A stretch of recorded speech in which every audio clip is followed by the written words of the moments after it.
Welcome back to another recording, another reading corrects of Stepping Up by me, Kindar, the Tiger Writes, and Ty, the Tiger Supervisor.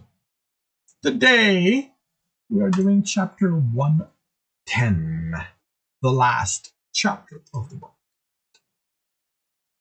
Tibs held Karina. He'd been holding her for a while now. The sun disappeared behind Stowe to Sebastian still disappeared.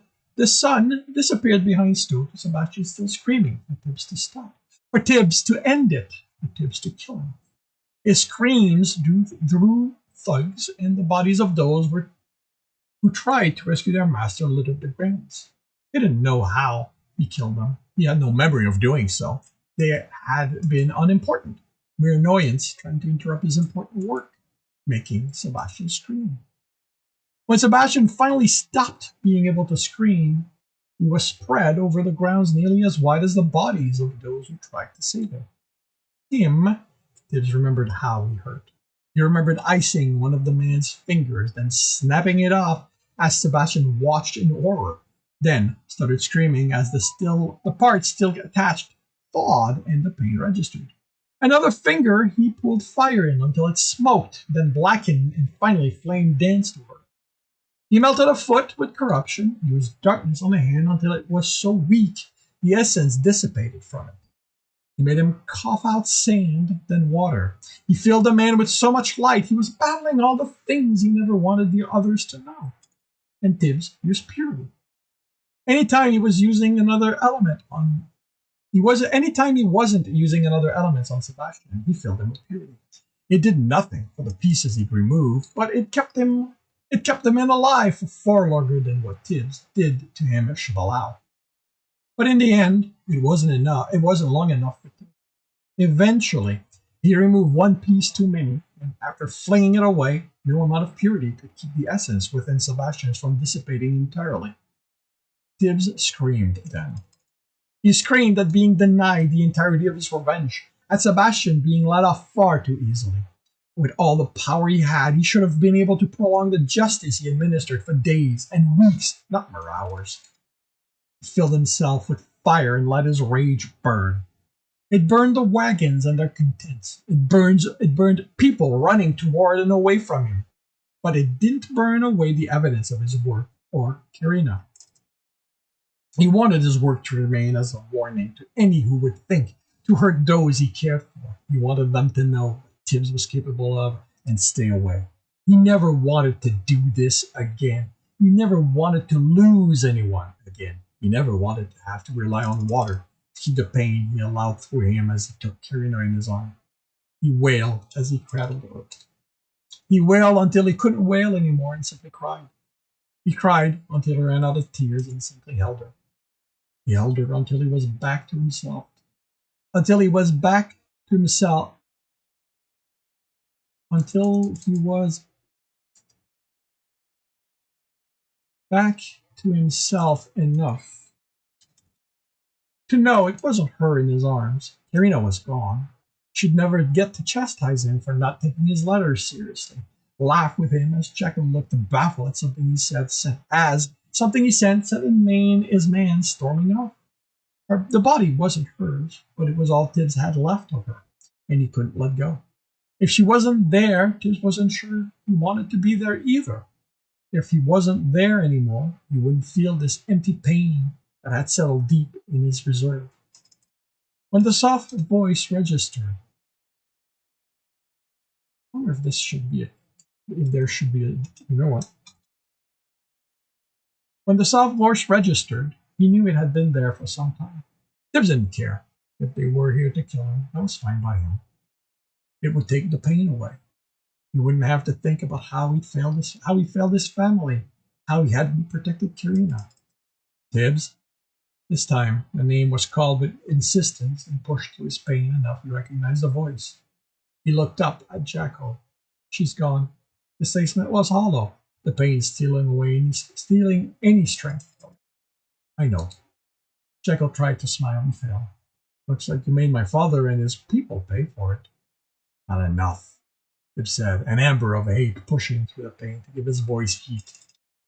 Well, lucky there's still enough fighting in the town to keep everyone busy. If anyone saw this, Jekyll looked around. I'm going to cover it up and... No, Tibs growled, the amber igniting into fire. They have to see it. They have to know what I'll do to them if they ever lay a finger on you or anyone in my family. Tibs, if the guild sees this, you won't be able to protect anyone. I'll destroy them, he said, the fire burning. Jekyll's smile was gentle. I know you're good, Tibs, but you can't take on all the adventurers out there, and I need you here to keep with me to keep Crow safe. So let me hide this. I'll help you keep our family safe, but I can't do that if the guild takes you. Tibs swallowed, fought the fire down. He protested. It was hungry, and part of him wanted to feed it. But Jekyll sounded like he was being smart, and Tibs knew he was acting in a Jekyll way right now, in the old Jekyll's way. He nodded and pushed the fire down even deeper. How did you know I was here? Word reached me Word reached me you'd been seen heading this way. I would have been here sooner, but my father's people were in the town in mass. I wish I'd seen what you did to him, for him to end up all over the place like that. I made him scream. Good. Essence flowed from Jekyll's feet and through the ground. Like the fighter, it wasn't precise. It went all over the place, and Tibs could tell much of it was wasted. But when it was under a body, or part of one, it pooled there and the ground softened until what was over it sank in and vanished. Sorry I didn't keep her safe, Tibs, Jekyll said. I expected him to come after me. This isn't your fault. His voice was hollow again, and over fire. I was the one who should have kept her safe. I pulled our family together, but I let myself get distracted. Sebastian knew what to do, so I'd forget what was important. He made me go where he wanted, fight who he wanted, so that I wouldn't realize who he was really after. The hand squeezed his shoulder. You avenged her, Tibs. That has to be enough. It didn't bring her back, but it brought her peace. She went to air knowing the person who did this to her paid for it. Not enough, Tibs whispered. He stopped screaming too soon. Jekyll chuckled. Thinking a little of my father suffered until now. I'm sure it felt like an unending abyss to him. There, now, no one can tell what happened here. We missed some, Tibs smiled. It's such a Jekyll thing to do, to be so confident of the work he'd done while leaving obvious clues. They need to be able to make a story, the fighter said. I only left part that don't show other elements. Anyone who look at this will know someone with water killed these people, and did so in a vicious way. But that's all they'll be able to see. I burnt a lot of wagon and people. My father used Everburn, Jekyll said after a few seconds. The stuff doesn't leave anything behind once it's done burning, so let them think a batch of it caught and spread to the rest. Nodded. The guild will only be able to say that my father took Karina, that you came here to rescue her and avenge her death. There's enough stories sung about adventurers doing more than they should be able to because of anger and grief. They won't question the pieces you left, but they'll be able to tell it's all that's left of my father. As for the parts that aren't there, he sighed, who cares? Maybe some of his people took them when they fled. Maybe the dogs ran after them. Not everything odd has to be answered. They'll ask me. They'll know I did this. They'll ask me how I did it. Harry will know when I lie. Clutched Karina to him, fear overtaking the pain. They were going to find out what he could do, and they were going to take him away from his family. Jekyll crouched before him. How did you do it, Tibs? Tibs searched his face, his friend, trying to understand why he'd want to know that. There was no deception there, no more darkness than usual, and little of that. Jekyll had shed out most of his secret, and he promised Crowseth to be better. The word stuck. He tried again, but they wouldn't come. He could see himself hurt Sebastian. Those memories were clear. But how he manipulated the sense he'd used to do it? That was a fog of anger and pain in essence. He had pulled so much as he worked, he had no idea what he'd done with it. Rage tends to blur the mind, Jekyll said. So if Harry asks, you can honestly tell him you don't know, you don't know, you don't know, that you don't remember. But he won't ask. My uncle's an asshole, but he isn't that kind of asshole. Tibbs nodded. How about we take her back, Tibbs? She deserves better than to be here among my father's ruin. She deserves to be alive. Yes, she does, Tibbs. If there was any fairness in the world, it'd be me here that... Don't say that. The amber turned into an inferno. You dead is no better. I don't want anyone to die.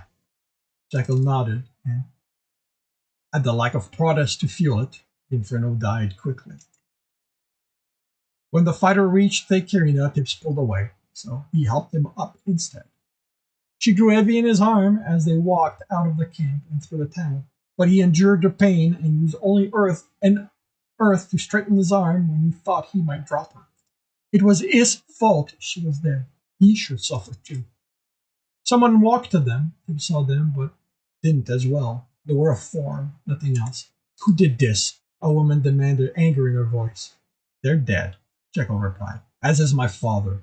Whoever else might have been in the camp fled. It's over.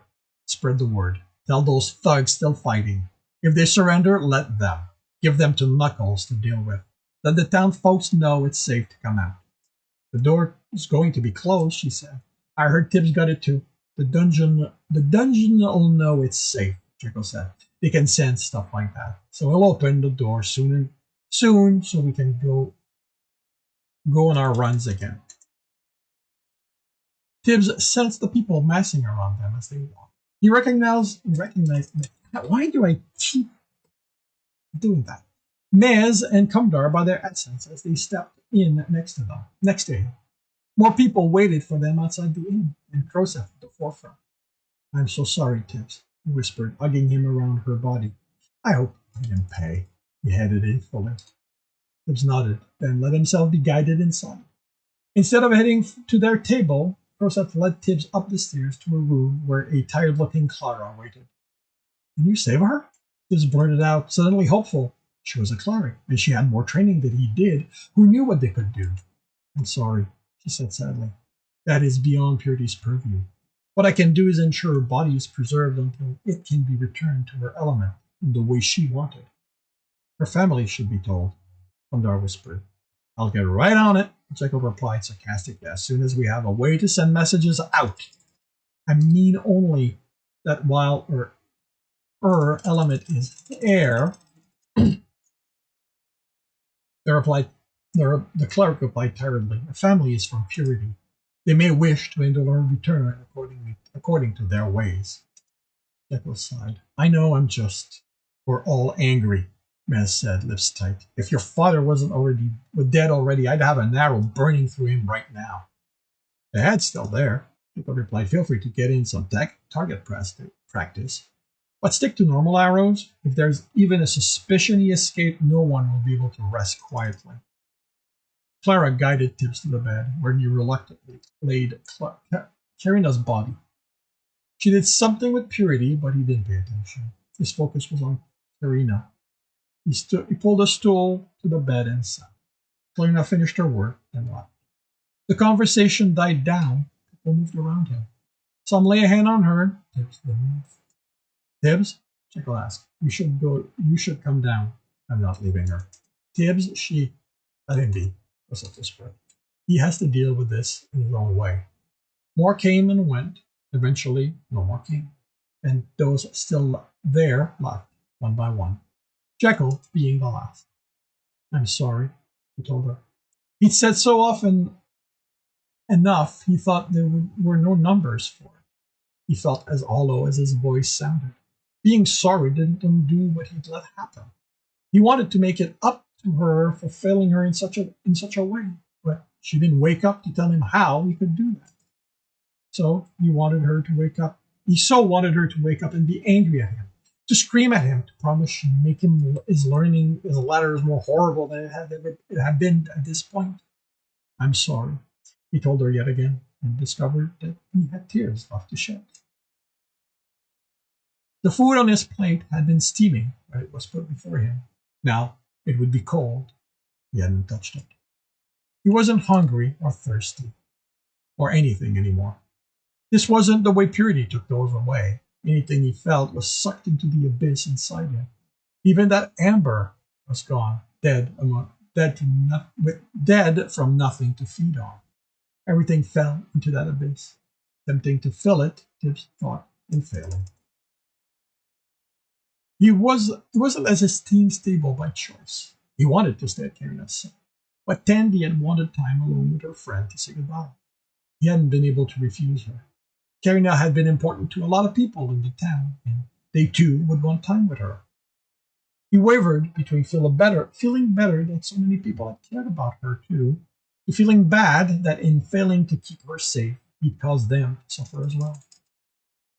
Something poked at his leg. It poked again, then whined. He looked down at the dog seated next to him. It licked its muzzle. This was the plate down before it. I swear, Servo said, absolutely nothing I do teaches them to stay away from you. She dropped in the chair. How are you doing? He kept watching the dog. Look, I'm sorry for what it cost you, but I'm happy you killed the bastard. What do you want? He asked, not looking up from the dog.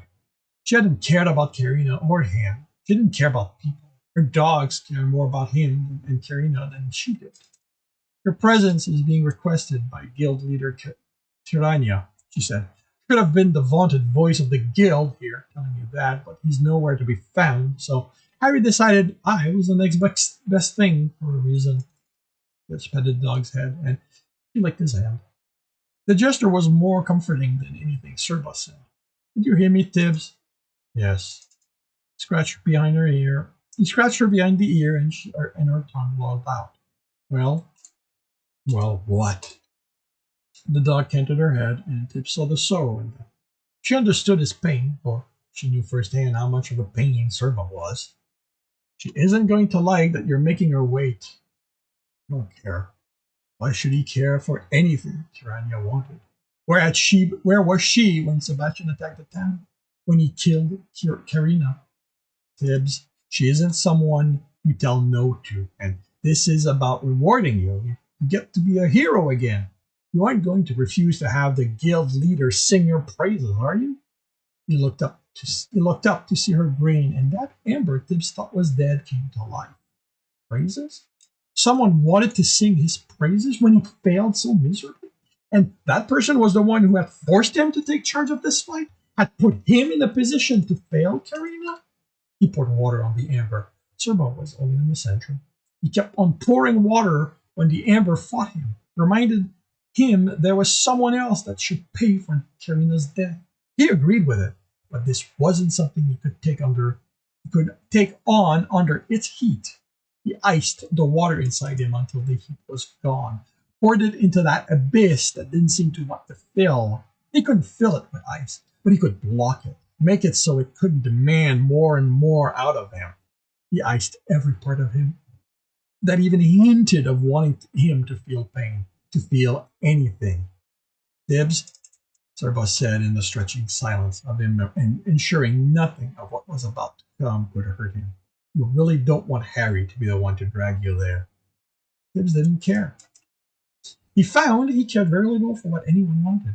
The only thing that mattered was his plan, as vague as it was. And it only mattered because it gave him something to work towards to avenge those who had wronged him.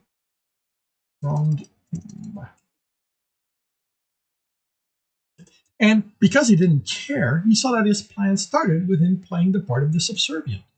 He stood, taking Serba by surprise, and she hurried to catch up to him, whistling for her dog. Outside, instead of heading for the guild building, she led him to the transportation platform. Not even 1 block out, Jekyll joined them, silently glaring at his sister. Tibs didn't care. Here he is! Karina's voice resounded over the crowd assembled there. Your champion! The crowd parted to let them through.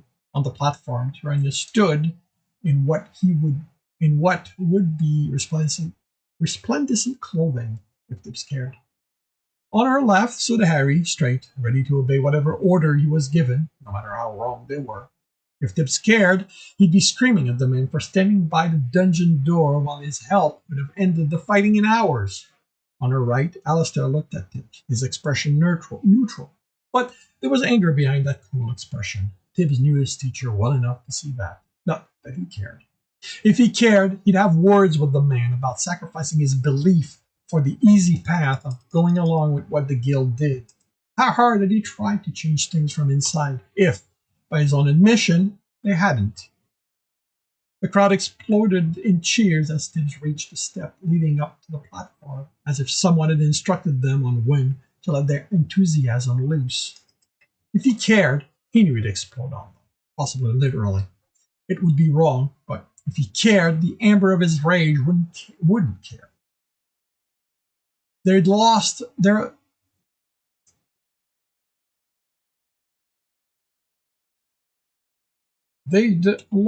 nearly everything because of the people on the platform, and yet here they were cheering on their command. They were victims, just like Harry now. But if Tibs cared right now, that would be one thing he wouldn't be able to care about. He joined her, adding more ice to the amber fighting as she placed a hand. He joined her, adding more ice to the amber fighting it as she placed a hand on his shoulder. His rage couldn't get what it wanted by being unleashed. The smile he gave the crowd was as cold and uncaring as he felt, but they cheered anyway. They cheered him and the woman who had let Sebastian nearly destroy their town. The woman who simply, by stepping outside her cursed building, could have stopped all this from happening. But she could have done so just by ordering Harry to stop it. But she hadn't. She'd remained inside her precious building. Tib's smile stopped being cold as an idea formed. An idea of the plan formed. An idea of a plan formed. It didn't turn into a pleasant smile, but the crowd didn't notice that either. She didn't notice it.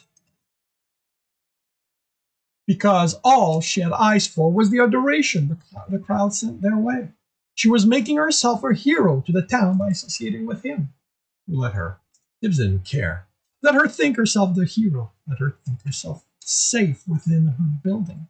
Let her do that until the moment Tibs brought it all crashing down around her. This ends Stepping Up.